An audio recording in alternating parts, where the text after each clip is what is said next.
Welcome to Penrose Learning, where we make understanding easy. You start by closing Firefox so the profile files are not in use. Locate your profile folder. On Windows, use %appdata%bic/mozilla /firefox/profiles.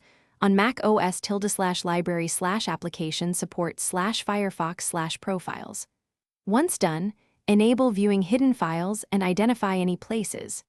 SQLite, backups, or recent system restore points. Do not browse or install anything heavy.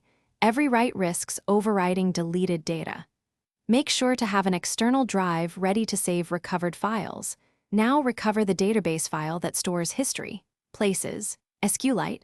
First, check the profile for places. SQLite.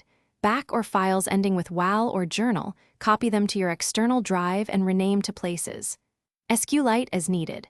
If no backups are present, run a reputable file recovery tool on the drive containing the profile, scanning for deleted SQLite files. Once you have candidate files, validate timestamps and file size. Too small indicates corruption. Then copy the best candidate into a separate folder to prepare for testing.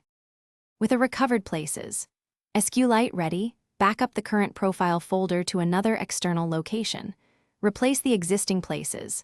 SQLite with your recovered copy while Firefox is closed. Start Firefox in troubleshooting mode to prevent extensions from interfering and check history, show all history for restored entries. If Firefox won't read the file, open it with an SQLite browser to repair or export records. Alternatively, restore a full system image or try a different recovery candidate. Troubleshooting tip: if the file is corrupted, try importing exported URLs rather than the full database.